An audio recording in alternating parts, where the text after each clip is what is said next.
funny. And because I'm not only a little spicy, I'm a little tart.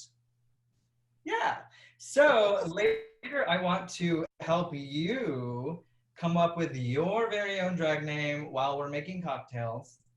But before we get to that, first off, I really want to thank AIA Austin for having me. Thank you all so much. This is such an honor. And before we get to the cocktail making, I wanted to quickly mention also that so first of all, if you don't have a lot of these ingredients or any of them, that's fine. If you've made your own cocktail, perfecto. One other thing for our sober friends, and for those beer and wine only snobs, I see you. You can just follow along, share the cocktail with your tequila drinking friends, and we'll be on our way. But I'll also give you some other tips for other cocktails that you can make with some of the ingredients that we're using today. Yes. So first off, happy Pride. I know that it's Pride Week in Austin. Yes, I know. Pride is every day, right? Yes, we celebrate every day.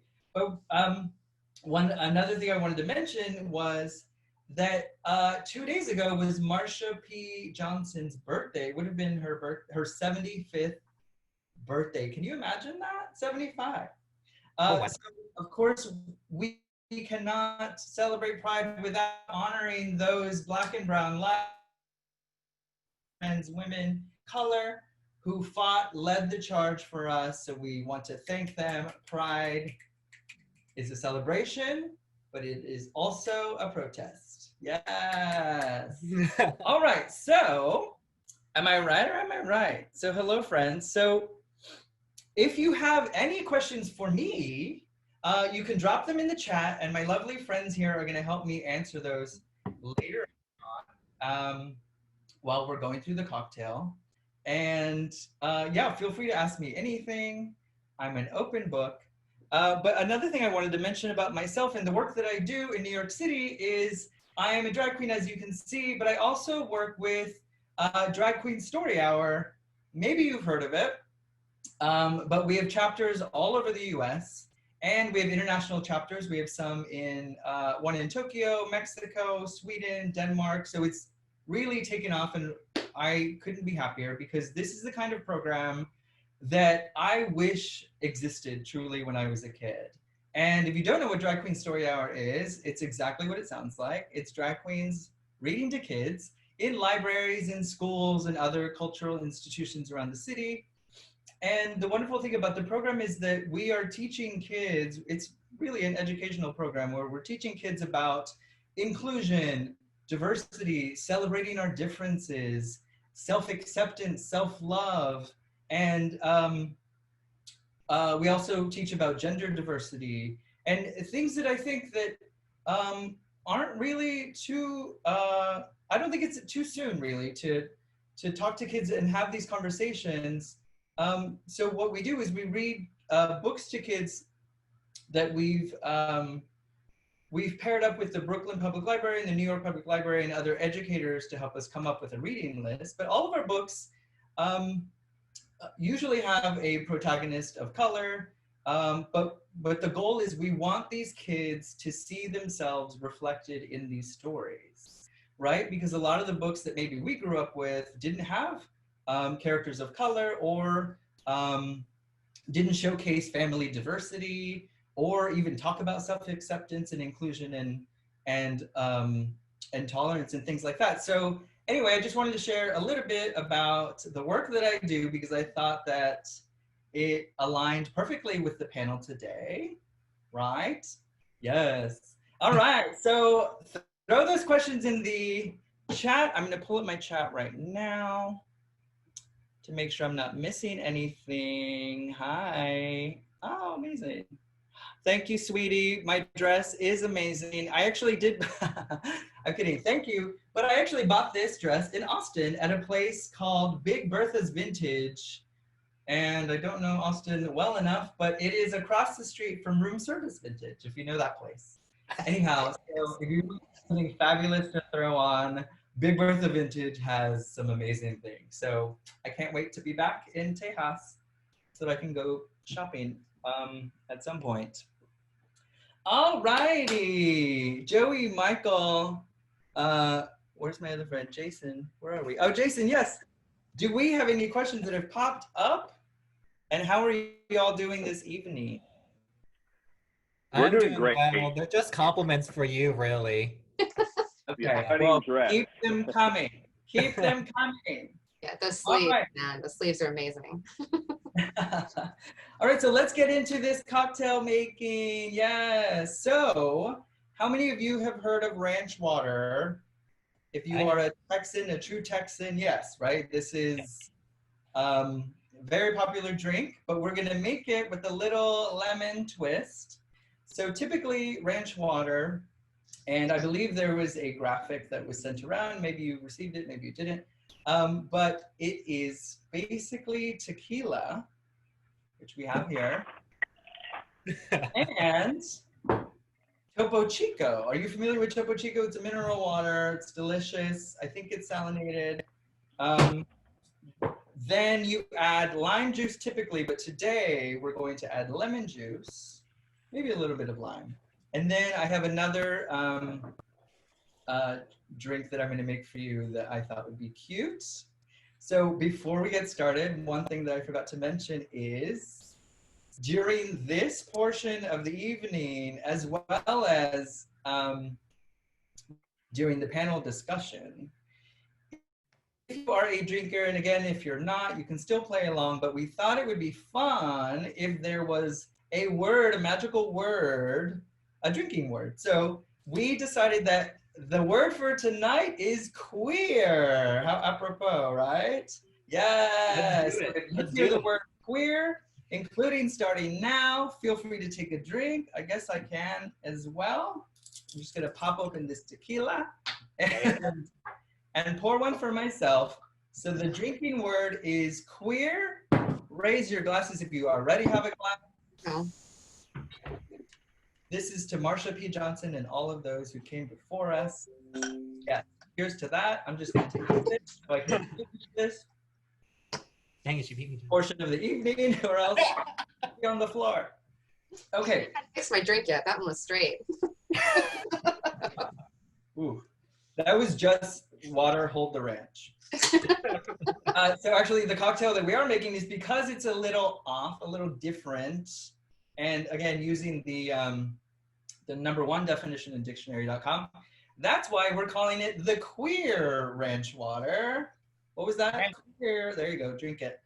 Weird. Queer ranch water because we're a little bit and adding a little lemon. So here we go. First, you're going to need a cocktail glass. And I have a few fun ones here that I'd like to show you. This is my cocktail glass. My little gentleman friend, working hard. And then I have this other one, and he has a surprise for you once it's filled with ice. Anyhow, so all you need is a cocktail glass. So we're gonna start with 2 ounces of tequila. So this is about an ounce. We are going to start with tequila. Ooh. All right. Oh, I was about to just pour it right in the glass. Listen. Hello, can I make a confession? Yeah. I'm Italian. We don't measure. So how do we do this? Well, you know, I also don't measure, but for the purposes of this scientifically accurate experiment, I want it to be perfectly accurate. Okay, so we have our tequila, and now we need some. Yeah, right. So now we need some lemon juice. So use your dainty feminine hands to squeeze out some lemon. Just work that lemon really good. Ooh, work it in your palm. The zest is starting to release. It smells amazing. Oh, that's nice. A lemon, so I went with just a lemon drink. Oh, there you go. Yeah, if you don't have lemon juice, fresh lemon juice, or lemons around the house, if you have bottled lemon juice, that's fine too. If you have lemon flavored sparkling water, throw it in there. All right, so I'm gonna cut this open. Be careful. I chose not to wear nails for this purpose. All right, so I'm just going to cut my lemon in half, like so. Thank you for like letting me live my Martha Stewart fantasy right now. All right, so whether it ends up in the glass or not, I'm just gonna squeeze it right into the glass because we don't have time. Also, there we go. So that's half of a lemon. So I think it's about 1.5 ounces or so of lemon juice, of fresh lemon juice. I'll do this right here. Yum. All right. Ooh, this is gonna be good. Okay, so now our next ingredient is our Topo Chico. So again, I have this plain flavored, but I also have a lime and I have a grapefruit, twist of grapefruit, which is really good. If you like greyhounds, so remember that. So, Uh-oh. fresh, it's fresh. So you're gonna top it off with some sparkling water and leave room for ice. Alrighty. Yum, yum, yum. And then maybe finish it off with a little more sparkles. And then, because we're fancy, we are going to cut ourselves a lemon garnish. Like so. Either you can do a round or a slice. So here we go. I did both for demonstration. Oh, also you want to stir it around. So because I'm in quarantine and I had to get creative and I couldn't find a stirrer, I'm using a chopstick. There we go. It We all have works extra just chopsticks. the chance. Yeah, exactly. I'm sure by now we all have a lot of chopsticks. Alrighty. And there we are. We have our queer cheers ranch water. Yum, yum, yum. I'm going to add my lemon disc just for more color. But there we are. Yes. So raise your glass. If you made that with me, congrats. And cheers to everybody here tonight. Cheers to Pride. Cheers to those who came before us. Enjoy your queer ranch water. Cheers, everyone. Thank you for joining us this evening. Not bad at all. That's really good. I wanted to quickly do another version called the Gay Hound, which is like a greyhound, but instead of using grapefruit juice and tequila, we're gonna use this. Oh, you know what? I need a bottle opener. Okay, so I don't have my bottle opener right here, but you mix tequila, some ice, some Topo Chico grapefruit, and add maybe a slice of lemon. So that's how you can queer up your greyhound and make it a gay hound. Yes. All righty. Well, I believe that is it for our cocktail making portion. One thing I did actually want to mention, I failed to mention this part.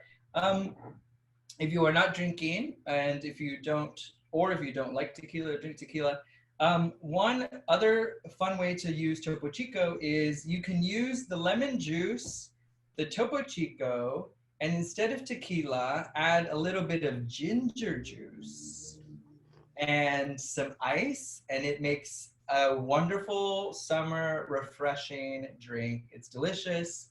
So to cool yourself down, just replace the tequila with ginger juice, add a little extra lemon juice, and top it off with Topo Chico, and you are good to go. And you have a nice, refreshing summer drink.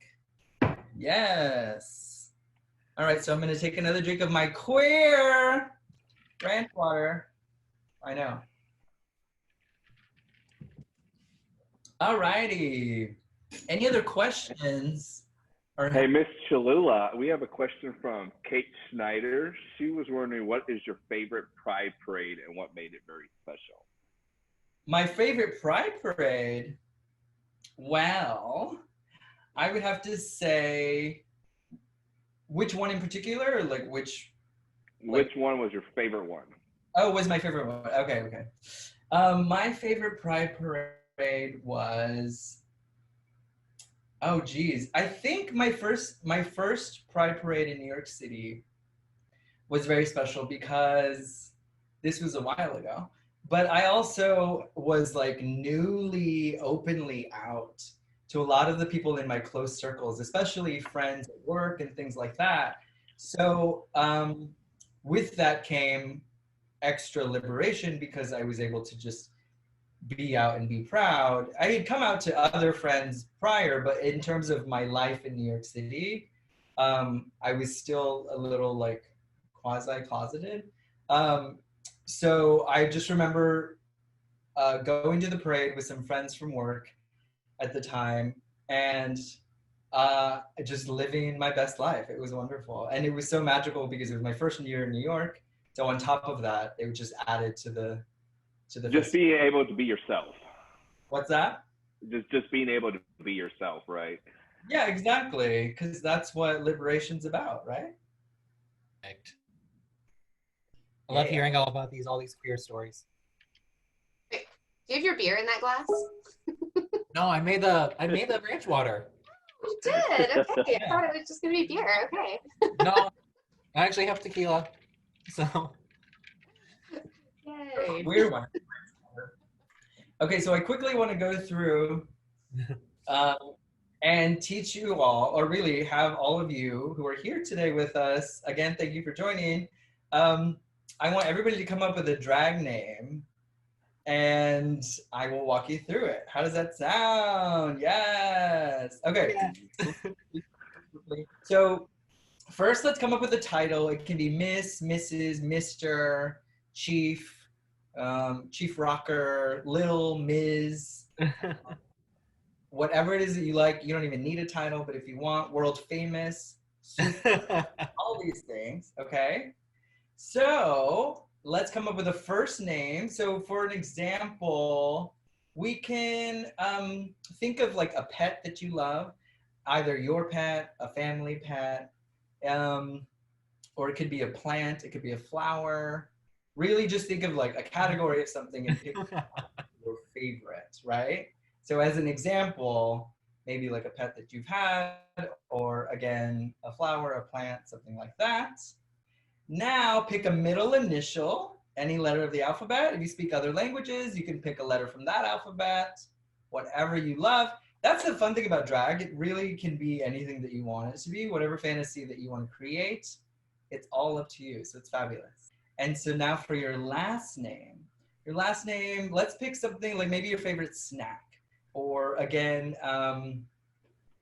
let's see, like a childhood favorite cartoon or memory, or a candy, something like that. All right, so does everybody have you had enough time? No. I know, that was like super quick. It took me years to come up with mine, but only because I was served a cease and desist by the hot sauce company, which in my mind meant that I've made it. Yes, Right. exactly. Okay, so on the count of 3, I want everybody to enter their drag name into the chat, and I'm gonna call out a few of my favorites. How does that sound? Yes, so everybody put in your queer drag names in the chat. Are we going? Go. Yes, ooh. B Sixlet, Tina Turner, hey honey. Yes, hi Miss Biscuit Z Goldfish. Ooh, Lady Sushi Haribo is That was great. genius. I am a huge fan of oh, here Miss we are. Lily Pickles, I like that. Miss Angel Takis, yes, hot Cheetos and Takis, Tinkerbell tea. Hello, Miss. You Charlie on? Ew, love me some Tinkerbell tea. Little Q Choco Loco. I love it. Mr. Charlie Peppadoo. Okay. I love the Peppadoos. Miss Terry Q Tricks. I love these big red. These Tinker are Bennett. good. These are so good. Tinkerbell DT. Oh my goodness, Miss Sally Ada. Did you see Princess Ozma to Foodie Cutie? Oh my goodness. Princess Ozma Tafudi Cutie. I love Tafudi Cuties, by the way. There's Bev some Nap, good names in here. Bev Nap is genius. I love that. Miss Lily R. Pickles, world famous Monstera shrimp chips. What drag looks like. Alrighty, well, so speaking of drag, obviously this would not be a drag show without a drag number. Am I right? Yes. So I have graciously put my Venmo down in my name. So if you would like to tip your queen this evening, feel free. If not, just send me a heart on Instagram. Anyhow, so I'm going to lip sync a song for you. I love doing this song because it is very powerful and it's very moving and it says a lot about standing up for other people. So I thought it was appropriate for this evening. So without further ado, I was about to say, please welcome me. Hang tight, y'all.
Brava, brava. Aw.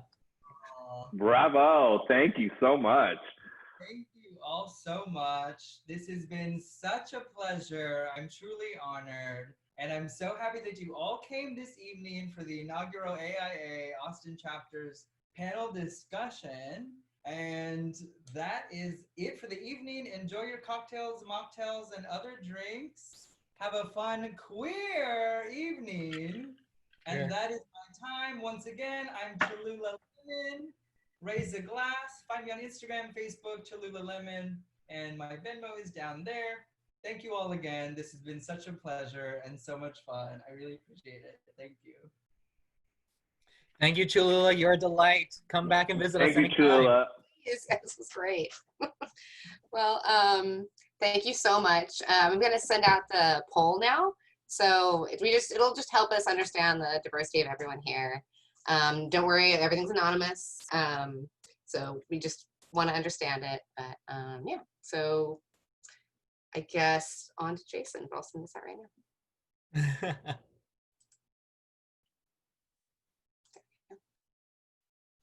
Continue.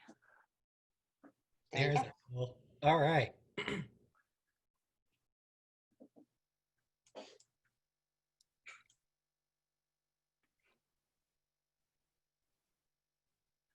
Joey, or Yeah, what's up? so we're going to move on to Rodolfo now. Yes. Rodolfo will lead us in the panel discussion for tonight's festivities. As soon as we get all the polls coming in. Mm-hmm. And remember to use the chat for any questions you have, since we don't have the Q&A feature for the meeting. And now, Rodolfo, please take it away. Yeah. People can be doing the poll while Rodolfo is talking, so don't worry about it. We'll have a few minutes to before the poll closes. So, Yeah. Hi everybody. I'm Rodolfo Rodriguez. I am based currently in Austin, Texas. My pronouns are he, him, his, and él. And I will be moderating this portion of the event, which is a robust dialogue with some esteemed panelists. I will take very little space up, but I wanted to provide some context. I actually was invited by Bo. We met in fall 2018 when the AIA National held a Design Justice Summit, which was really led by some people that have been doing this work way before it was even a cool term. And what this initiative did was it found 35 lone wolves who have been championing social justice in their own ways, in their own communities, in their own cities. And it brought us together. And we had all kinds of robust discussions. And so Bo actually asked me to help him join the team that put all of this together and think of ways to, bring that conversation to Austin. The beautiful thing about this being digital is that we actually get to share this space with different people from across the country, and some folks that are even from outside of the US as well. So just to give you all some perspective, Bo and I and a few others, we kind of started reaching out to our networks, and we were interested in finding folks that were LGBTQIA+, who were also racially and ethnically diverse, who hold a powerful personal story, who have made bold advancements in their field or profession, and outside of that, they've catalyzed social justice through their own leadership. And with that network, we were able to compile a list of 30 candidates to consider and landed the 4 powerhouses that we're gonna engage in. So with that said, we're gonna go ahead and start the panel. I will let each panelist introduce themselves. And we'll start with Jeha. Jeha, would you like to start with your pronouns, your identity, and your racial and ethnic identity as well? Surely. So great evening, everyone, afternoon, morning. I'm not sure where folks are tuning in from, so I will just say hello. My name is Jadi, and I am a senior associate at Mass Design Group, which is an architecture firm, or a design collective rather, based here in Boston, Massachusetts, which is where I'm joining you all from. And my pronouns are she, her, and hers. Was that all I was supposed to say? Do you mind sharing where you live and what you do for professional?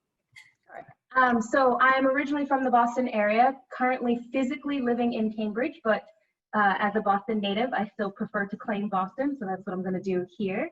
And then in terms of what I do, I prefer to refer to myself as a space maker. I am licensed, I am degreed in architecture and in practicing architecture. However, I'm also a spoken word artist and community organizer. And so as a result of that, I choose to say that I am a space maker. I make space for those like myself who historically have been marginalized and left out of spaces pretty much anywhere I go. And so I'm an artist of space and a space maker, architect, performer, artist, etc. Thank you. Next, Giselle Santos. Would you like to introduce yourself, Giselle? Sure, Giselle Santos Rivera. My pronouns are she, her, ella, la. Spanish is my first language, so I always share that. I am currently in Maryland, but I practice in DC. I am the Director of Justice, Equity, Diversity, and Inclusion for HKS. I'm a licensed architect, but I am also a medical planner. Thank you. AL? Hey everyone, I'm AL. My pronouns are they, them. I am a non-binary transgender queer person, and I am Taiwanese American. My parents are from Taiwan. I currently live in New York City, and I work in New York City too, though I mostly work from my dining table, which is a desk now. And I wear many different hats. I like to say some big words about what I do, which is that my practice combines design, relationship building, and communications across disciplines and mediums to redefine the role of architects within communities. And I think that just means that I do architecture stuff, but I also do not architecture stuff. But currently I am working as an Enterprise Community Partners Rose Architectural Fellow with Ascendant Neighborhood Development in East Harlem. My role as a fellow is partially in affordable housing design and partially capacity building for the Community Development Corporation. And I also am an organizer with several groups such as the Architecture Lobby, Mutual Aid NYC, and Design as Protest. Thank you. And next is our very own, Austin's very own, Alicia. Hey everyone, my name is Alicia. I, as Rodolfo said, am based here in Austin. My pronouns are she or they, or really whatever, doesn't matter to me, though of course I respect everyone else's. I am the founder of a policy advocacy and campaign firm here in Texas called Intrepida Strategy. I also wear a lot of different hats, so I've done everything from running the campaign for who would have been the first ever transgender woman elected in the state of Texas, to serving as Human Rights Commissioner for the city of Austin. And I'm not an architect, but I am an advocate for the intersex community, and I really appreciate our being included in this. We're that I in the LGBTQIA+ acronym that most people don't know about. So if you never knew what it stood for, don't worry, I'm going to explain later. But while I'm not an architect, I am involved more at a larger scale in kind of urbanist policy. Was part of rewriting our land development code here in Austin, and proudly part of our recent initiative to decriminalize homelessness in the city of Austin. So while I don't design buildings, I do a lot of work with housing and homelessness here in Austin. Great, thank you all for that very, very brief introduction. I know there's so much more I could expand on, but I'll be sharing your bios with everybody later. Let's get to the good stuff. Let's dive deep into a conversation.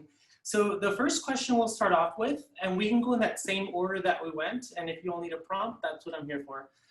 So we live in a time where not everyone in our community is safe enough to show up as their full authentic selves to the world. Was this true for you at any moment of your life? So going in the same order, I suppose that means I will kick us off here. Unfortunately, that was true for me at a moment in my life, and it was much earlier in life, which I am certainly grateful for because it has given me several years of just outness and excellence. But younger, coming into my sexuality and coming into my identity, unfortunately, I was really without the vocabulary. Excuse me, I'm going to pause here because I see that someone has asked if I could repeat the question.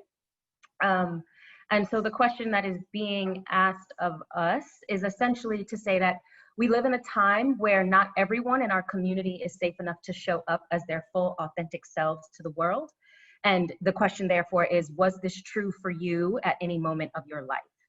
And so the answer for me is yes, it was true when I was younger.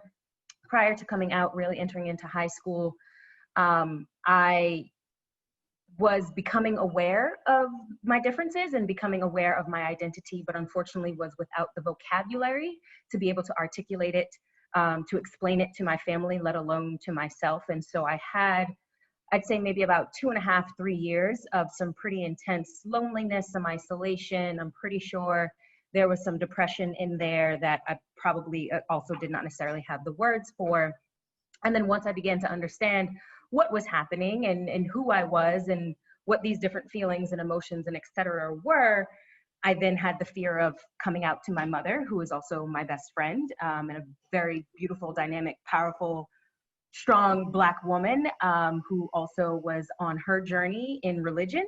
And so it was a very stressful, pivotal moment where I had to come out to myself, find the vocabulary to do so, and then somehow explain this all to my mother. And it was tough, it was challenging, it was emotional. I could go on and on and on about exactly what it looked like, but as I was saying before, I'm very glad that it happened a little bit earlier in my life because it therefore gave me the opportunity to really blossom, for lack of a better word, by the time I got into undergrad and of course, you know, grad school and beyond. And so from that moment, I'd say from that 3-year moment of my life since then, I have not had any challenges being out and being vocal and being very present with my sexuality and with my identities, but it took some time to get here for sure. Should I just continue? Sure. Will do. So yes, it's thinking about it can be complex and kind of trying. So yeah, for me, it was very, very hard to come to terms with many things. So preface, I went to an all-girl Catholic school. On my last 2 years of school, I thought I was going to go into seminary and become a nun. Wow. And yeah, I was one of these very self-deprecating Catholics where I recognized that something was different at 12. And for 6 years, I kept saying, it's a phase, what you hear as a Catholic, right? My mother is a Catholic, my dad's a Pentecostal. So I was surrounded by and I grew up in Puerto Rico, which I forgot to mention. So coming to terms with my sexuality was very complex. It's actually one of the reasons that I felt it would be easier to leave Puerto Rico and move to the United States, because the Latin American culture, and primarily in Puerto Rico, surrounded my mother is a very public figure. So I knew if I were to come out, it would be very hard for her to manage at a public space. And for me, it felt a lot easier to learn who I was during undergraduate school in Puerto Rico, which is actually coincidentally the reason I transitioned from genetics to architecture as well. I was allowing myself to be comfortable with who I was. And then I decided, I think it's time to leave. I think it's time to leave. And in my mind, I say it jokingly, but hey, I grew up in an island. It's 100 miles by 35. I wanted to go to New York City. I got accepted to Syracuse University and I thought that was close. Little did I know I never made it to New York City. It's 5 hours away and it's in the middle of nowhere. But in my mind, I kept thinking, I grew up watching TV, Nickelodeon, Mickey Mouse Club. That's how I learned my English too. But for me, it felt easier to move away and experience a different culture with no barriers, with no baggage. And it was easier for me to move to transition to graduate school. Even at Syracuse University, I allowed myself to sort of come out. The first thing I did was I went to the LGBTQ Center.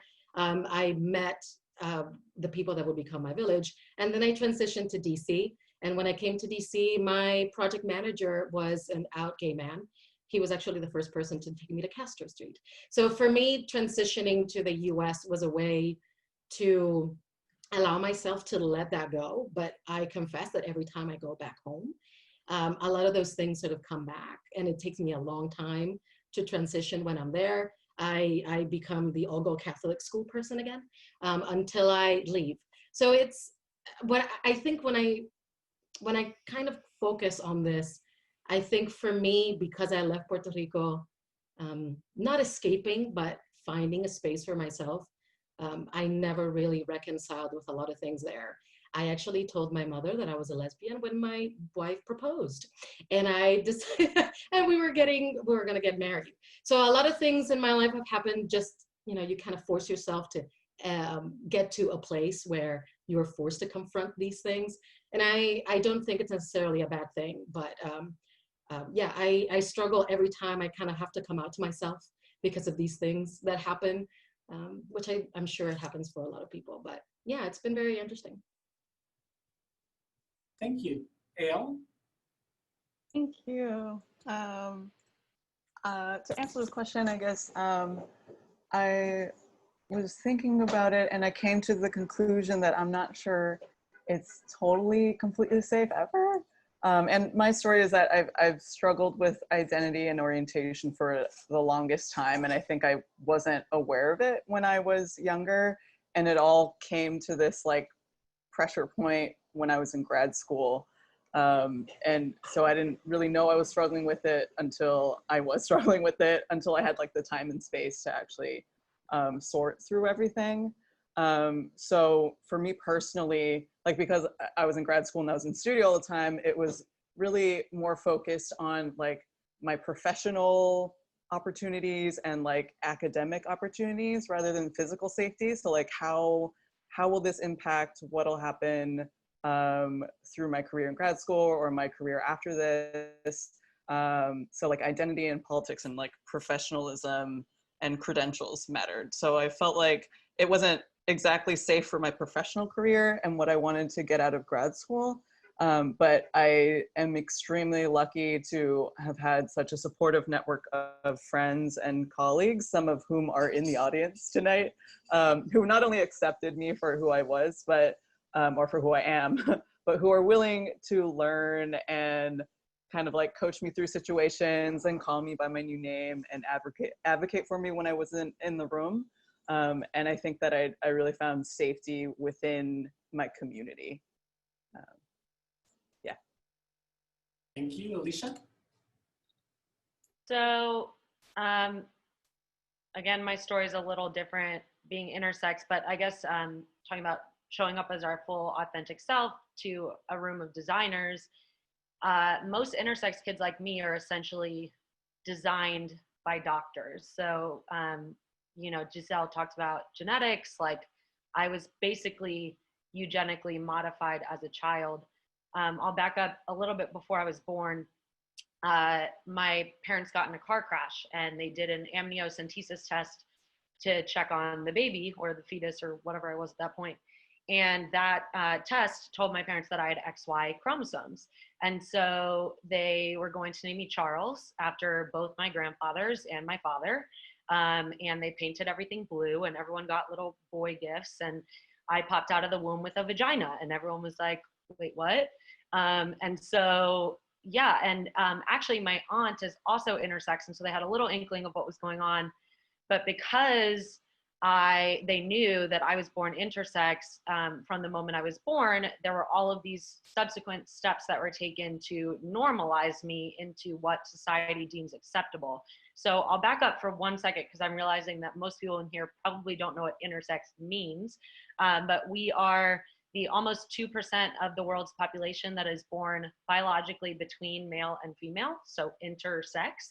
You might have heard us called hermaphrodites, but that word is usually used derogatorily, and I think paints just like a really false picture of who we are. So kind of like the N-word, I know friends who within the community who use that if they're comfortable with it. A lot of us aren't, but we prefer that y'all use intersex to refer to us. But anyways, so for me, what that meant is that from when I was born, I was sterilized as an infant. So they removed, I was born with XY chromosomes. So instead of having a uterus and ovaries, I had internal testes, but those were removed from me as an infant because they told my parents that they could become cancerous one day, which Rodolfo's stomach could become cancerous one day. AL's, tongue could become cancerous one day. Any part of our body could become cancerous one day. That is true. But they did sterilize me, and that really called a lot of the shots on my life from there forward, because I basically was then kind of forced into menopause. Those were my hormone producing organs. And so I grew up without those, and had to go on hormone replacement therapy as a child. And while all of this was going on, the doctors say, like, never talk to anyone about who you are, because, we'll make sure that we make you really beautiful so that you can find a good husband one day. And the whole emphasis is on how we are not kind of lovable as who we are. We're not okay as who we are. And so we need to change who we are to make us fit into one of those two binary categories, meaning male or female. And the fact that those are the only options on a birth certificate kind of forces doctors' hands in the first place. So it starts from the very first second that we come out of the womb. But so for me, fast forward, lying my whole life about who I was. My friends would get their period. I would lie about having a period. I would carry around tampons so that no one would figure it out. I would get in serious relationships and have to tell significant others that I couldn't have their child, but I could never tell them that it's because, I was born, intersex and have XY chromosomes and was born with balls, because that would freak them out or whatever. And so I lived my entire life like a lie until I was 27 years old, which is when I actually first heard the word intersex. I had only ever heard complete androgen insensitivity, which is kind of like the pathological term for the specific condition that I was born with. But so I grew up my whole life not knowing that 150 million people around the world were born like me. And that, we're just different. There's actually nothing wrong with us. Just like some people are black, some people are white, some people have big boobs, some people have small boobs, some people have, whatever. Like every biological trait that exists on a spectrum, including, like me, biological sex. And so, I ended up actually coming out in front of the Texas legislature to kill the bathroom bill, which we'll probably talk about later. But for me, it took 27 years to really get the courage to ever even share, even with my own brother. Like no one in my life knew. That's how closeted, and that's why you've never heard about most of us, because while, a lot of the other letters of the acronym have become more acceptable in society these days, intersex is still like so covered in stigma and shame that the vast majority of us are still, living in the closet. And so that's why I'm here, sharing my story. And I appreciate being invited to this. And I know that was like a huge jump for people that have probably never even heard the word intersex before. So hopefully I can clarify more of that later.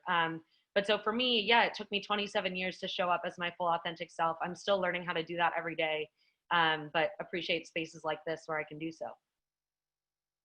Thank you. I also, before I go on to the next question, I want to echo Chelsea, Ryan, Rusty, Hannah's sentiment about, what you all are doing. It is not easy. We call this emotional labor. And you have to be extremely intentional in where you open yourselves up to that. So I want to thank you all for trusting this group to share a piece of yourselves that may not be easy to reflect on. So wholeheartedly for me, I want to echo and elevate some of the attendees' comments as well. Thank you for that, okay? So the next question, and we'll do it in reverse order. So we'll actually start with Alicia, if that's okay. And I'm about to put it on the chat as well. So how has your intersectional identity, including race, gender, or your sexual orientation, shaped how you approach your profession? Yeah, so I guess it's interesting because a lot of intersex people like me, our marginalization is different in that we don't wear it on our sleeves. If you look at me, I just look like your everyday white girl. And am in terms of how I appear to the world, right? And so while I've had all of this marginalization behind the scenes in terms of, you know, medical abuse and stigmatization by society and like all being forced sterilized and all these different things, like I still have benefited from so much privilege in my life. And so I guess for me, talking again to a bunch of designers, like my aesthetic, despite everything I've been through, my aesthetic is still a white woman. And I do identify as a woman. I also identify as non-binary. That's why I use kind of both pronouns. But if you can't tell, I really hate boxes and being shoved into them. So that's why in the beginning, I was like, whatever pronoun, I don't really care. We shouldn't have to be forced into any sort of boxes in the first place. But anyway, so I guess for me, what I've tried to, how that's contributed to my approach and to my work and how I approach my work, knowing how I appear means that it's a lot safer for me to enter into certain spaces or to say certain things than it is for other friends of mine. I have talked to the mayor and other folks about how I'm a really good infiltrator because they can send me into the halls of white Republican power and all of them want to sleep with me and will invite me to their ranch to skeet shoot or whatever. So yeah, so I guess in that way, you know, despite everything I've been through, I am still very much a beneficiary of incredible privilege based on what I look like. And so I try to do that to show up for Black lives and for trans folks that are less cis passing than I am. And yeah, I just try to do the best that I can to show up for every community in the hopes that they'll show up in turn for the intersex community. Thank you. AL?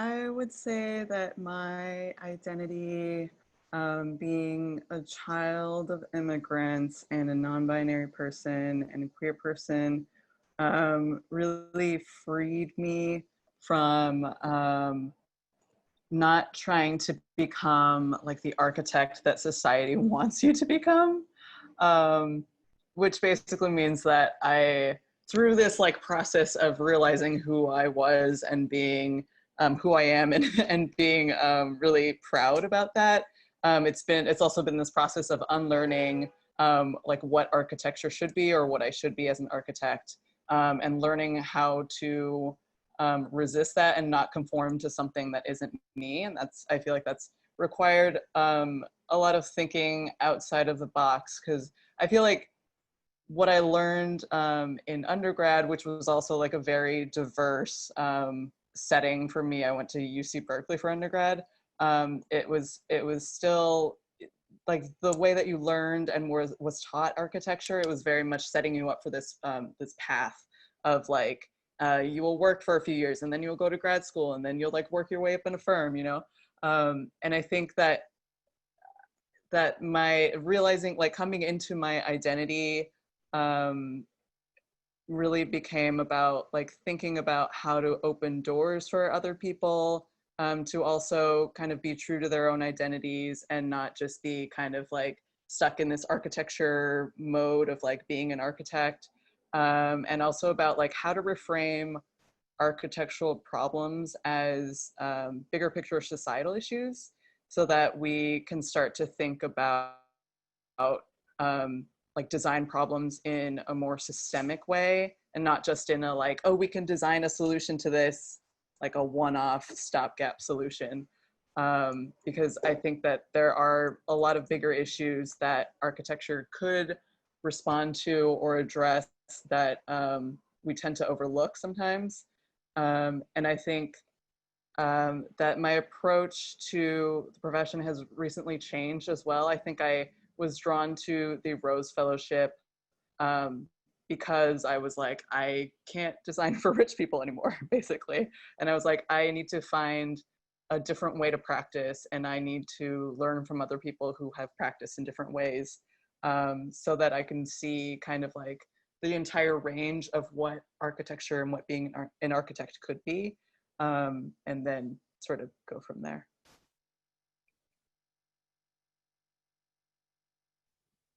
Giselle? Sure. I love the big smile. Thank you, Rodolfo. Intersectionality and identity. So I sort of mentioned already that for me, escaping from Puerto Rico allowed me, I think, a lot of space. So for me, when I moved here to DC, it was being a lesbian was one of those differences that makes a difference only for myself, because visibly, I guess I don't.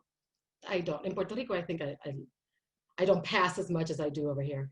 But when I came here, that was never an issue because I moved to DC. Like I said, DC is incredibly liberal. I remember the first time I moved here in April, I went to the Capitol Pride Parade immediately in June, and I just thought, oh my God, this actually happens. I volunteered the following year. I walked the entire thing next to the DC Cowboys. And if anybody has been in DC, the DC Cowboys are the funnest thing. So I got to ride the parade through with them, the entire thing. It's in 3 hours. So for me, being out and being a lesbian was not a thing.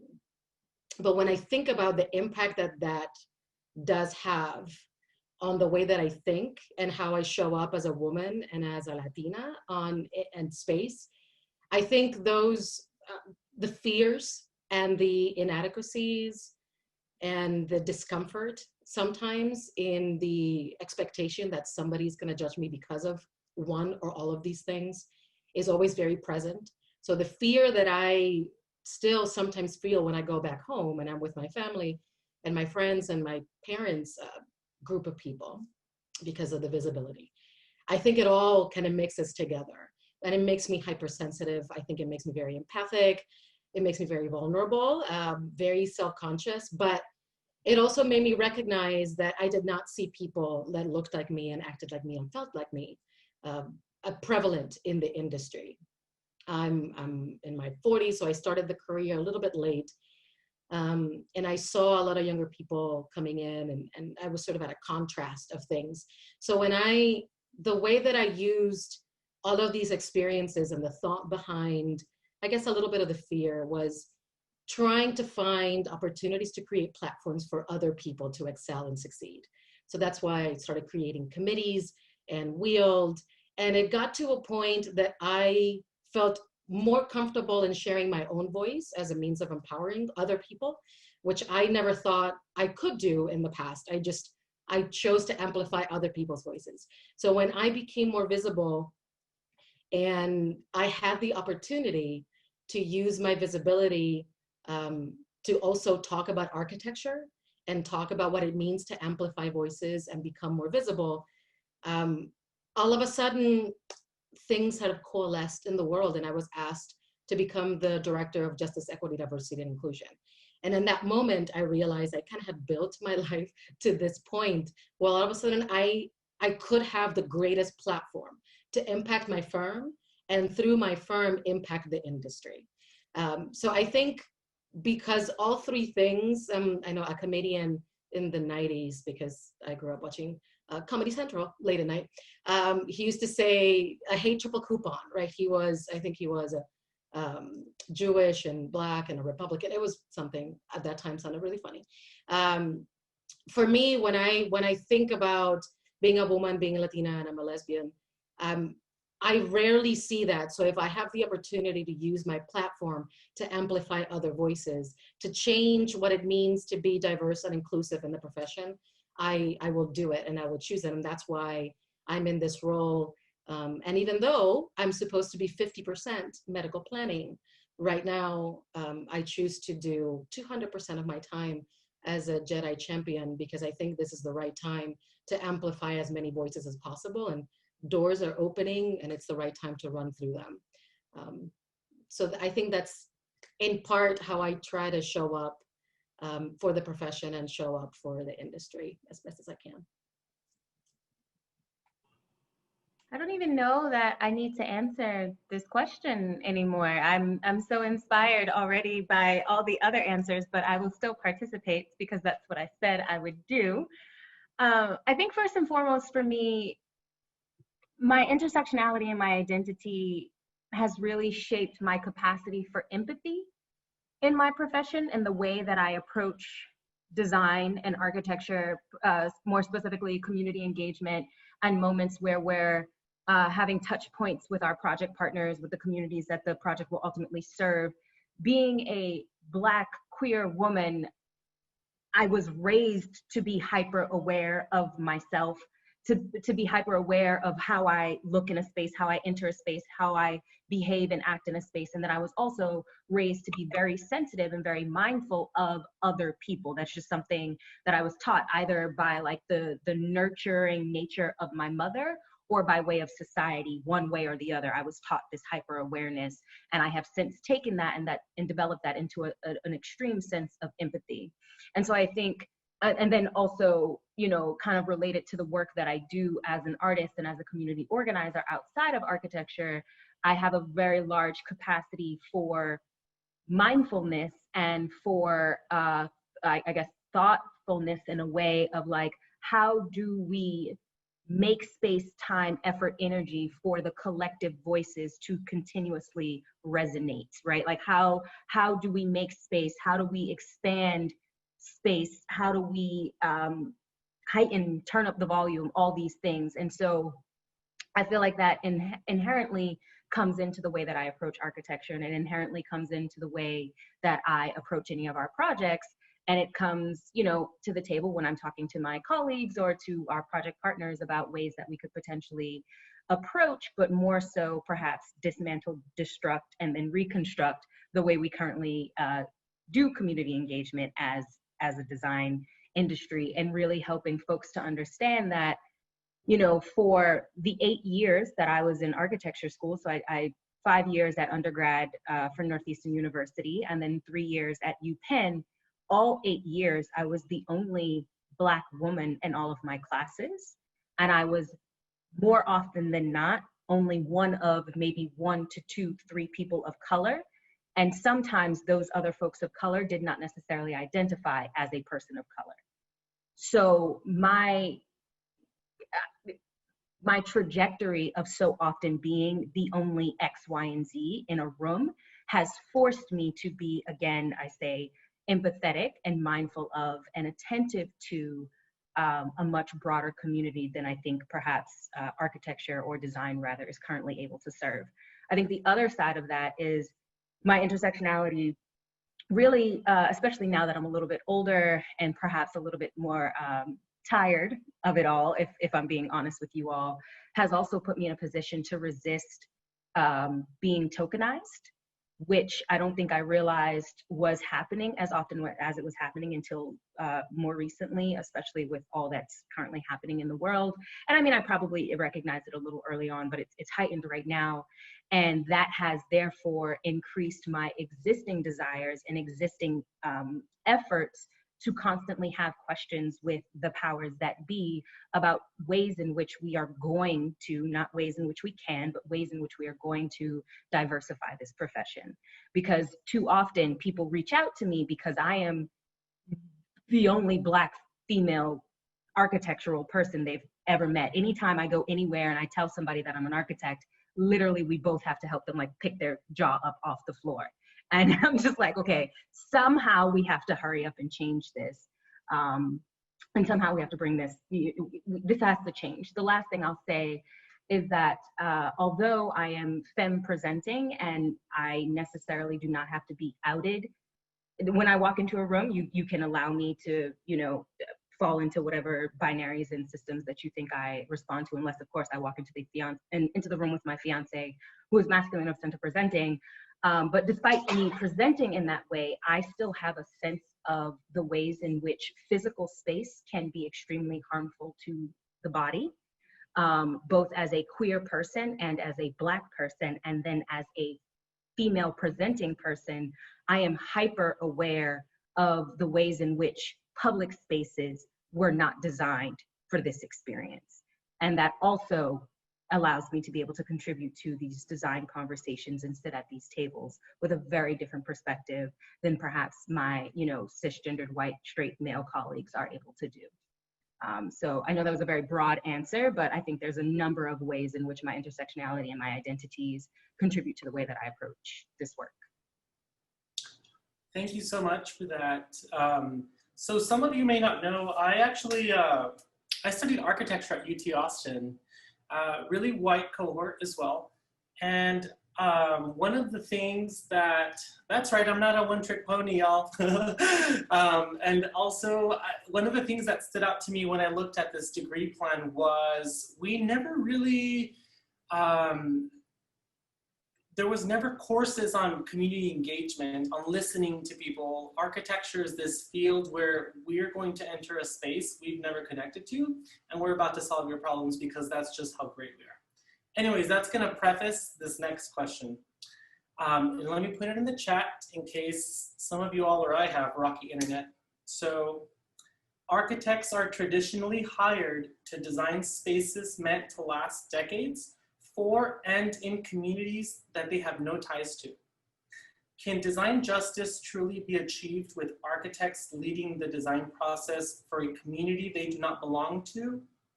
What is an exemplary community empowerment model that the architecture profession needs to shift towards? And we can go in reverse order, so we could start with you, if that's okay. Sure. Oh, this question, when you sent out the questions, I was like, ooh, we are going to be here for a very long time. There's no way we're going to get this done in the allotted time. I hope everyone knows that. Okay, I'm going to try to make this as succinct as possible. I think there are obvious inherent differences that we all need to acknowledge between intent and impact, right?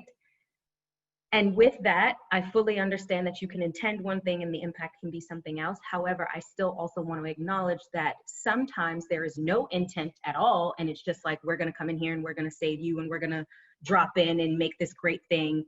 Whereas if at least you have thought out, well considered, informed intentions, there is perhaps a chance for a slightly better impact. I just wanted to say that. I think the other thing that I'll say is that I don't believe that design justice can truly be achieved with, you know, architects leading a process for a community that they do not belong to. And I think that's the moment where it is imperative that as design professionals, and I don't know anymore what makes someone a professional and not a professional, so that's why I put that in quotation marks, but as design professionals, with the tools that we have, with the skill sets that we have, I think it's really our job is to transfer those skill sets and transfer that knowledge, have a knowledge share happening with anchors and leaders in the various communities that we hope to serve with our projects, so that for the purpose of the work that we're trying to do,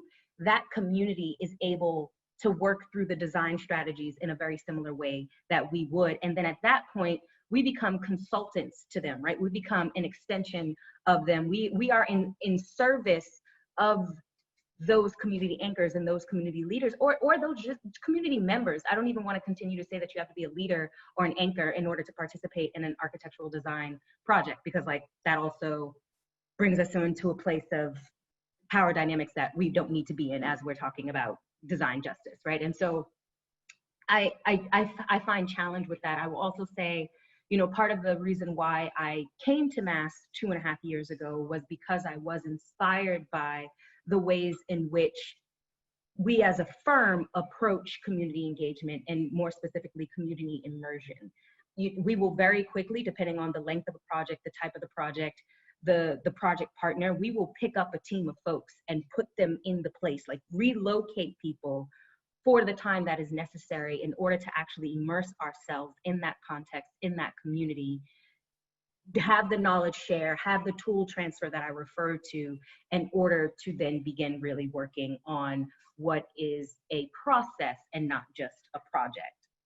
I think the other part of it is, like, when I saw this question, my heart either sank or glowed. I can't quite remember what the feeling was, because part of the reason why I came back home from Philly after leaving grad school was because I was like, I can have the most impact in the city that I grew up in as a designer. So I need to take, oh, this is recorded. I need to take my Black butt home, because I was like, I don't want to be one of these people who, and I love them. I love all of my friends who have done this. This is no shade whatsoever, but like, I just did not want to be someone who grew up in a place, had such great ties to a place, have such an intimate understanding of a place, left to go learn something, and then took all of those skills somewhere else and never brought any of it back home. And so I think by way of that personal process, I think it would be hypocritical of me to say otherwise, you know, to say that I do think that it's possible for an architect or for architects to lead a design process in a community that they're not from, because that is completely counterintuitive to the reasons why I chose to move back home and sought out a firm that was building a Boston-based portfolio. And this question is for the panelists. Anyone who's compelled to answer, since we don't have much time left, and there's so much more I want to ask, and I'm sure everybody else would like to dig into. Is there one panelist that this question really just speaks to them? I'm just going to say something short, hopefully. If not, please tell me to shut up.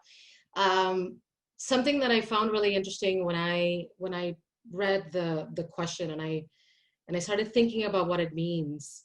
For me, I studied undergraduate in Puerto Rico, and it was called environmental design. I did not realize what architecture was until I came to the United States. Environmental design, at its core in the University of Puerto Rico, as I don't mean to imply that in Puerto Rico it's all architecture is monolithic, it is not. I just think my school is better than the other. But the way that we learned about architecture, that we learned about our place as leaders, was more as facilitators, advocates, and collaborators. So when I think of architects leading, I see that more as we are, and very much like Jadi is, I'm sorry, did I say it correct? Awesome. Jadi, awesome. The way that I see what architecture really is not the European model of architecture, which is what I learned when I went to graduate school here. There was the international movement, play something pristine and perfect. Architects know better. We know what you want before you want it. Like, to me, that doesn't make any sense. And that's not how I define architecture. For me, architecture is the power that we have to synthesize, to understand what other people are saying because of our skill set, and give them what they deserve, what they need, and what they want, to build dignity for them. And that's a struggle that I have in the United States. That's a struggle that I have here. And it is, I don't mean to imply it's throughout, because I know academia is very different and schools teach architecture differently. But to me, that pristine architecture European model is what needs to be dismantled. And environmental design, whatever you want to call it, the piece of architecture that makes us understand space, that makes us understand relationships, that makes us hear, empathize, and listen to the other person, to understand their culture, to understand what they need, to immerse ourselves, which is very much exactly what she said. To me, that's what architecture really is. And I wish we could uplift that definition of architecture and embolden our profession and embolden ourselves to continue to be advocates. So maybe let's just scrape the word architecture and just call ourselves advocates for building, belonging, and community. I don't know. But I think that we could still lead if we understood what we could be, or what we should be, for me, for communities and for the built environment. Architecture is the backdrop. It's a stage to our life. So when people say that's not our lane, I'm like, our lane is the world. Yes, we do have a place, and yes, we could lead. But anyway, I'll calm down. Yeah. So I do have a question for the panel, and I understand it's a little awkward, but would you all mind extending it 15 minutes? You all have 15 minutes for little old us. I know y'all are on the north, are up there an hour ahead, so I just want to make sure I don't trap you somewhere. Could you give a thumbs up if you're down for an extra 15? All right, y'all got it. So we do have a few other questions. Can I answer that question first? Yeah, go ahead. Sorry, Joey told me to grab the mic. I was like, I'm not good at stealing the mic, especially when it's like badass queer women of color talking. I'm not gonna like hop in and just be like, ah, but he told me to grab it. So just my answer to that question was taking it like bigger about like designing for spaces in which we're not present, or designing for spaces in communities that we don't belong to. And like, my main response to this as a non-designer, as a non-architect, is just that intersex people are never present, ever. Because from the moment we're born, we're erased on a birth certificate because there's only two options. And so that forces these surgeries and being pumped with hormones and, you know, being psychologically conditioned into one of these societally acceptable boxes and whatever. And so as of now, basically like the I in LGBTQIA plus stands for invisible rather than intersex at this point. So it's like, how can we ever be reflected in architecture or like any aspect of society if from the moment we're born, we're told that we don't exist, right? So I think it's not just like designing buildings, but like designing all spaces for all people with a decolonized mentality. And, you know, I guess just one example is like on the bathroom bill, again, where I came out in the first place, and what compelled me to was, and if, for folks who don't live in Texas in this crazy whacked out state with no human rights that we do, the state legislature tried to define which bathroom you could use based on your birth certificate. So it was actively meant to target the transgender community. And the justification that I kept hearing from all these legislators was to, you know, that biological sex is cut and dry. And once we go back to that, then all these trans perverts will go back where they came from or whatever. It's basically like what all of them were saying. But the whole thing was like biological sex is not cut and dry. And so I came in there and was basically like, you know, 1.7% of the world is born like me. So if you want to try to discriminate, you know, write discriminatory legislation, at least open a biology textbook first. Anyway, all this is to say, like that's an aspect of architecture, right? That from the very fundamental system of how we think about a bathroom, which to so many people is so innocuous, like, oh, I'm just gonna go pee. But for me, it's like, where am I supposed to pee? There's only like two options, or for people like AL who identify as non-binary, like, are we supposed to pee on the front lawn? And that's just an example of space being from the most fundamental, like small aspects that we can think of architecture that just don't fit the way that the world actually works. And so the way that they try to make it work is by erasing people that don't fit into that architecture, societal architecture that exists. Hopefully we can change that, you know? And I love the whole, you bringing up decolonizing spaces. We talk about that a lot, like how for, you know, the unconsented surgeries that happen on our body, like the UN and the World Health Organization call them intersex genital mutilation. So people think about genital mutilation as something that happens in like far off African tribes, but it happens to our bodies all over the United States. Anyway, we talk about how it's basically just the same thing as, you know, when they used to have phrenology against Black people that said that the shape of their head made them lesser than, or that the color of their skin made them lesser than, or for us, it's the you know, anatomy that we're born with, or the chromosomes that we're born with. It's all just this urge to pathologize a body that doesn't fit this white supremacist norm, right? So anyway, I'm rambling now, but I think it's like to think about how do we design for spaces, like it's not just like designing a building, it's like much, much, much bigger than that. And I'll quit now.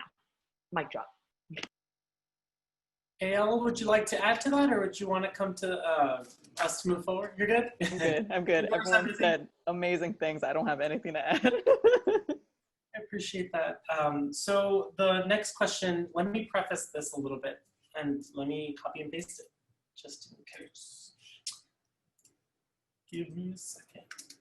So before moving to Austin, I had the honor of serving as council aide to an at-large councilwoman in Denver. She was the first out council member in Colorado, period.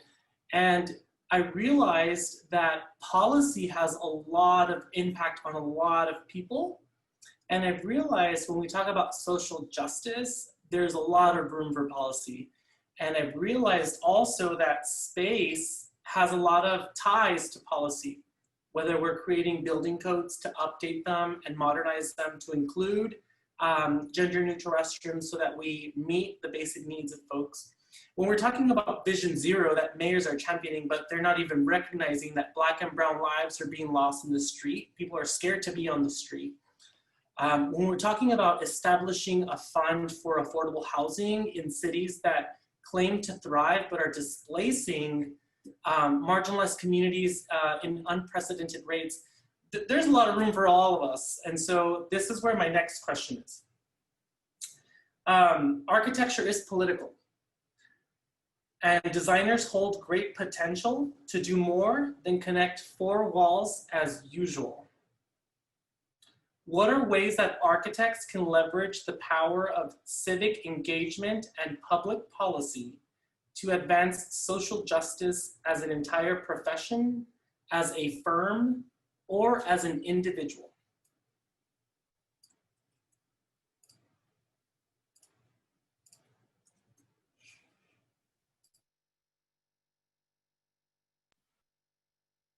I have a thought, but I just talked, so I want to give the mic to someone else first. Who else Go got has ahead. Go ahead. No, go. Giselle, you go.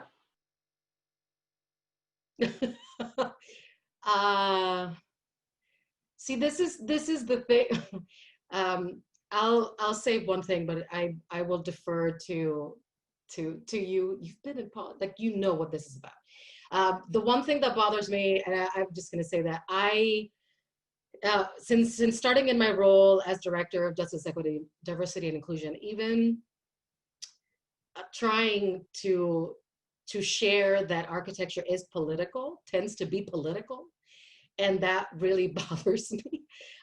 So to me, inherently, if you consider that architecture frames the world we live in, the way that we think, the way that interact, I cannot imagine how anybody could think that architecture is not political. But the one thing that I hate hearing is people saying, you're an architect, stay in your lane. Because that's typically the default. And I don't think I have heard it as much in my entire career as I have in the last few months. Because when we try to say our space is also about social impact, racial justice, belonging, dignity, people have a really hard time grasping what that means. And I think it's back to the education model and how we perpetuate these things. One thing that I wish architects, as professionals, I wish they would do was get embedded in their communities through a political space, whatever, a commission of something, your neighborhood something, your AMC. And Rodolfo, when you are, this is kind of, to me, this ties into the previous question and where you were commenting on, Alicia, is that we have to somehow embolden our role as advocates to really push policy and building codes. We have the energy to talk about genderless bathrooms, but we can't do anything because the building codes do not allow it. Who is embedded in the building code group? I don't know anybody. And I suffer from that because I'm not in it either, right? I'm trying to get in the FGI for healthcare. I'm trying to embed myself in these spaces, but I think we have to be intentional in how we engage and not have it be a parallel effort, but one and the same what we do every day. We need to become citizen architects, true citizen architects, where we, even if you sleep when you die, just do it beyond your 40 hours, figure out a way to do it within your firm, outside of your firm. But we need to get engaged in policy making, in urban design. We need to get in the spaces where our voice can be amplified in a way that affects the building codes and the policies that dictate what we ultimately have to do anyway. Because I think, I hate when people say architects stay in your lane. What is not our lane? I don't know. I'll get off my soapbox, but there you go. I don't even know if I answered the question, but. I think you did. Go ahead, Alicia. Told you that my Latino-ness would be like Alicia. And I told you both ways are great. I love all of it. Just to build on what Giselle said, like, I agree, we can't stay in our lane because, so I'm gonna give an answer that, like, I don't know who's dialed into this, but it might like make me some enemies, but based on my former employer, but what the hell, I'm an activist, I piss people off all the time. So basically, like, we as people, and again, I'm not an architect, but I do a lot of like urban policy work. We can all contribute to candidates who are like thoughtfully designing cities. And as Giselle mentioned, building codes, it's so freaking important how our cities are zoned in terms of like being able to get rid of food deserts, in terms of being able to like determine access to green space, in terms of being able to determine transportation equity and people being able to take the bus to get their medicine if they need to, and all of these different things that most of us like don't even necessarily think about on a daily basis, but a lot of people, it affects the entire quality of their life. And so we can not only like contribute to candidates who are espousing the ideals that we have in terms of a way that a city and buildings should be designed to reflect our city, but we also need to hold bad actors accountable. And there are some words that like sound really great or spun really great. Y'all might be familiar with like opportunity zones or new market tax credits, which are part of this new urbanist philosophy, which I often subscribe to, right? Like we want walkable communities. That's good for our physical and mental health. It's good for environmental sustainability, less driving, but oftentimes that is applied without like an equity lens. So not thinking about, you know, refraining from displacing people that, you know, are part of marginalized communities that already live in these spaces and have lived in these spaces for a very long time. And so for me, I ended up working at this company that does a lot of different things, but behind the scenes was one of the main drivers of gentrification in East Austin. And as folks who live in Austin know, that East Austin is the historically Black side of town, where redlining is like more prevalent here than in probably any other city in the US that I've seen. And basically I was part of this firm that behind the scenes was like evicting Black people to add more units, but really they were just making like aerial yoga studios for like hipster white people to enjoy. And they were utilizing these loopholes in the laws to be able to build more cheaply what they wanted. And so I think like, I know this is kind of a long-winded answer, but I think we all need to learn about some of these words like redlining and opportunity zones and new market tax credits and new urbanism and all of these different like philosophies and policies that design our cities, like, and then by, you know, extension, design the buildings that we build in our cities. And of course, I think architects should be part of it because y'all understand design like better than anyone, but I think we as all citizens should be part of just making sure that we're designing cities that improve the quality of life for all people and not just the folks that have the money or the power currently, while, you know, throwing the others under the bus, who are usually Black and brown folks. I'm sorry, my chihuahua is digging on my couch if you hear that, so I'm gonna go on mute.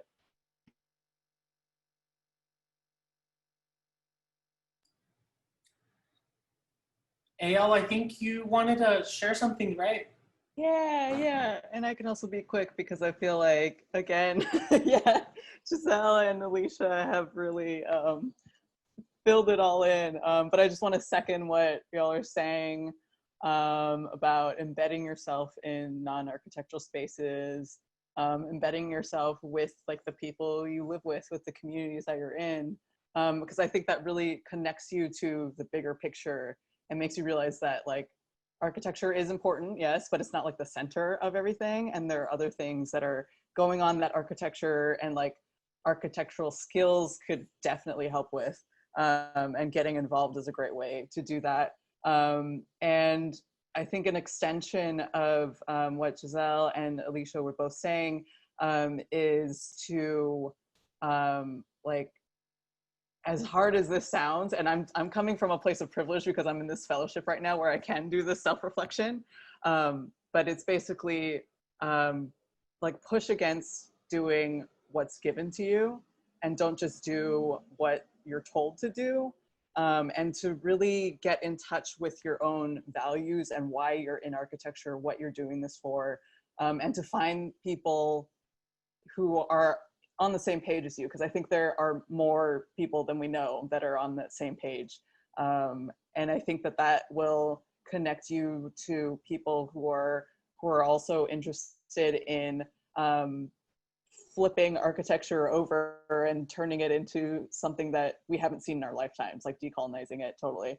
And for firms, if any firms are listening, like I would even advise firms to like think about your own values, because so often firms can be really stuck in like the day-to-day And I totally get that. It's like it's a business. Like you have to be up on the day to day. But thinking about how, like, as an organization or as a firm, you can embody principles of equity and justice, and like thinking about like what's your mission statement, what do you preach, and are you like actually practicing it?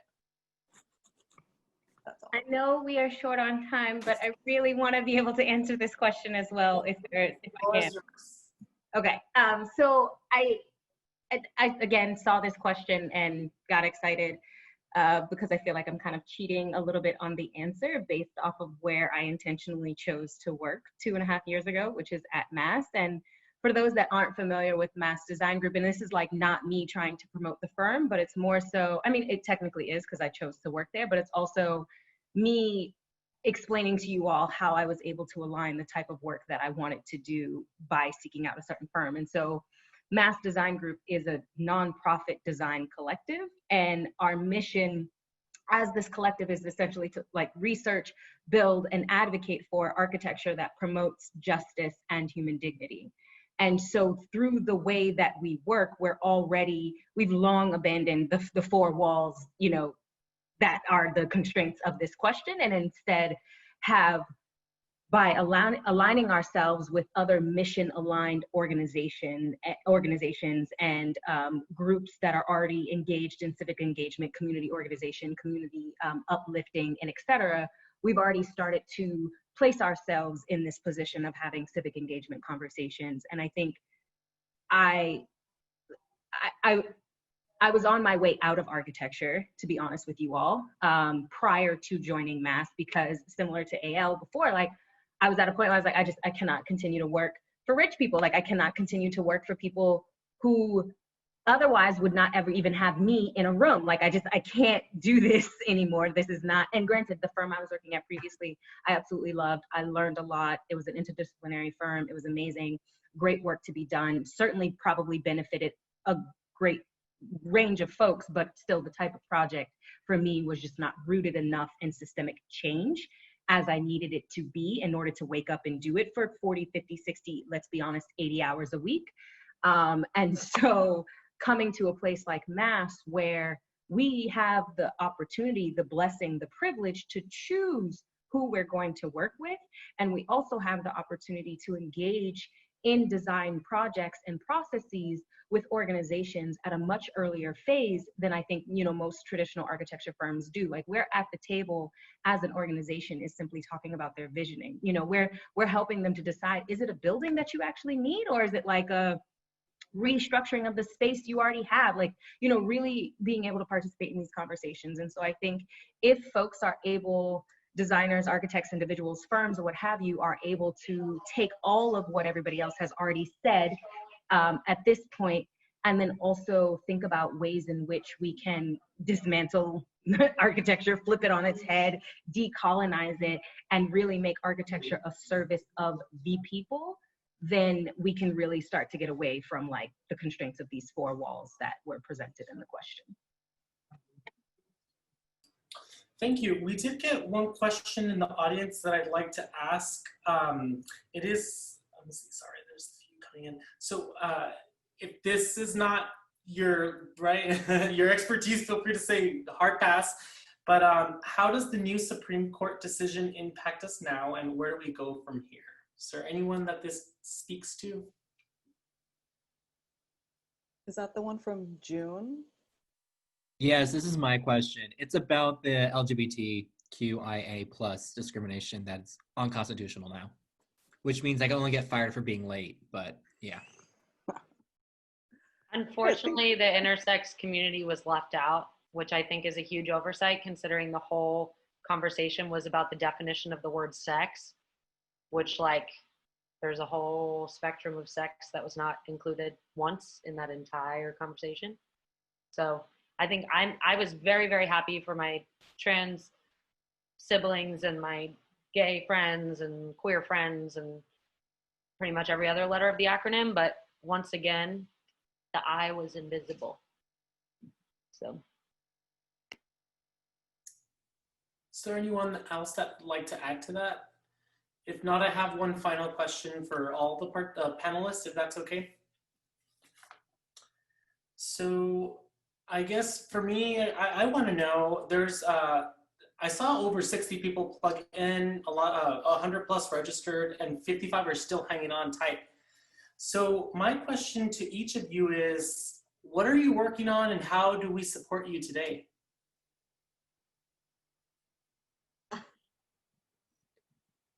The faces. I'm sorry. I guess let me add to that. If there was that one time in your day where you're like, oh, I really wish I could have help in this particular point, this pressure point, what would that be for us? Part of it is us showing up to empower you as well and continue to do so. No, I need more of these. That's what I need. I need more of these so that I can decompress, get re-energized, align with people that that get me, so that I can continue to do the work and encourage and empower other people to do work. That's what I need. I don't know what other people need, but even though it's almost 9 o'clock here, I would rather this than not, because people like me that are doing justice, equity, diversity work in architecture, it's pretty much you're banging your head against every wall imaginable. So this stuff, to me, this stuff is what matters. This is the level of education that I will take freely, and I could share forever. And I would hope other people would feel the same way. That's the one thing I can come up with. Maybe more alcohol, but that's pretty much it. We didn't use the word queer as much as we thought. So queer. I can jump in really quick too. One thing that I've been working on, but I do realize that I need to connect to like a wider network, just because like I'm loud on Twitter, I'm loud on Zoom, but I'm also loud on Twitter. And I started this a newsletter called Queer Agenda, and it's really just me like spouting off. But now I need all of your help, all of your helps to contribute to this, to like join in on the conversation. I don't know exactly what it's going to look like, and I'm also like feeling it out with like the people who are subscribed, because I don't want to like be the creator, you know, because I'm just like, I don't know, we could hang out on Zoom, we can like type messages to each other, we can write a newsletter and like read it, but it's like I feel like it should be something that's created by the community and like for the community, and the newsletter is a place to start, and I can drop a link to that in the chat.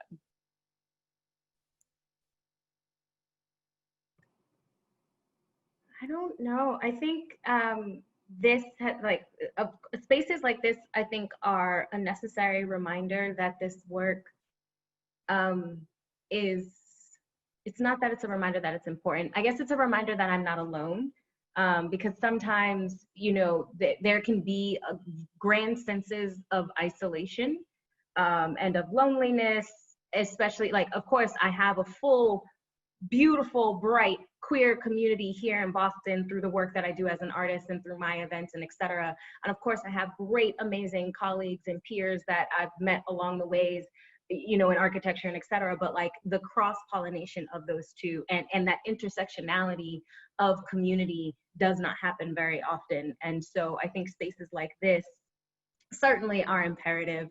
And then I think, you know, continuing to do the work in whatever way you do the work, capital W, underline, bold, whatever, also is help, right? Because like the more of us that are engaging in these conversations, the more of us that are being activists and protagonists and what have you in our day-to-day experiences, slowly begins to take the burden off of those of us that are not sleeping in order to be able to do this work, right? And so like I think that's the ways in which those that have, you know, taken the time this evening to join us in this conversation could certainly help in the broader work that we're all really working to do.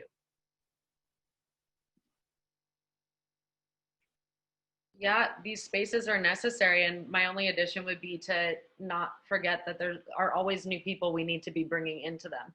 I think a lot of us on this call are pretty quote unquote woke, or like to think so, but I think we all have new things to learn. Again, I would not be surprised if a lot of people had never heard the word intersex before dialing in or didn't know what the I stood for. And so I do hope that you can follow people like me on Instagram, but also intersex activists of color. I'm happy to refer folks to, there's Pigeon, there's Sypha. There's a lot of folks that, you know, experience more intersectional racism and bigotry and discrimination than I do.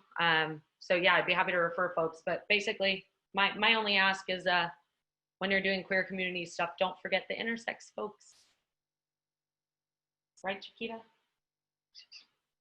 Well, I want to thank you and everyone that's still tuned in. I noticed there's a comment of someone here from Barcelona that's watching. I also know there's someone here from Rio de Janeiro watching. So I also wanted to thank everybody that tuned in and hung out this long, because, you know, it's the end of the day for most of us. We're all pretty much zoomed out, but this felt worth it. I want to personally thank you for that. And also, you know, I think this work group that assembled this panel, we did our best to be as intentional as possible. However, I do believe, like Alicia said, and is we can always make it better. So if there's a conversation we weren't able to hit, understanding that the LGBTQIA plus community is so diverse, what are things we missed out? I know there's things around ADA in the gay scenes, right? How do we make those more appropriate, welcoming for all of our neighbors? I know there, when we talk about life expectancy, so I'm a public health executive, Black trans live up to 35 years old on average. There's a lot of room for discussion on that. We also don't talk about DACA and the intersection of undocumented community as well with LGBTQ. I'd like to believe this panel is just the beginning. I also saw that there's someone in there in the comments section that said we should partner with Chicago. Those are the kind of things that needs to be happening. If there's anything that COVID taught us, is that we don't have to be alone. We could be socially distant, but we don't have to be alone. And we need to work together, not duplicate. And we also should want to see all of us be successful. So I won't say much more. Bo, if there's any final comments you'd like to add, please, this space is yours. Just a huge thank you to everybody, all the volunteers, everyone who showed up, including Michael. We shared the poll results, but we have a lot of allies here with us too. We love that you're here. Yes, allies. Support us and learn. So just thank you, everybody, and we hope to do more of these. This was our first one, so thanks for being here in this space with us. This was amazing. Seriously, thank you so much to all the organizers, to Cholula and everyone. This is really, really awesome. Thank you. All right, thank you. And so I think Ingrid will probably shut this down any moment, but you're welcome to leave. And we'll make sure to send out the chat links to everybody who registered. And I do want to apologize if for some reason you had a question or a comment and we didn't touch on. As you guys know, it's a really, as y'all know, it's tough to kind of, but we apologize, but we do thank you for being here. And we will be downloading all of the links and such. The whole point of this is for you to sit back and relax. We'll take on the hard work and then make it easy for you. So be on the lookout for an email with this recording if you'd like to see it again or reshare it with your network. And also if you'd like to click on any of the links that were shared here. So thank you for that. Thank you, everybody. Thank you, everyone. Thank you, Cholula, all the panelists. More shout outs to the organizers. Y'all are awesome. Thank you for having me. Thank you all so much. Have a good night. This was I think Ingrid Cholula, happy Pride. Happy Pride, everyone. Bye.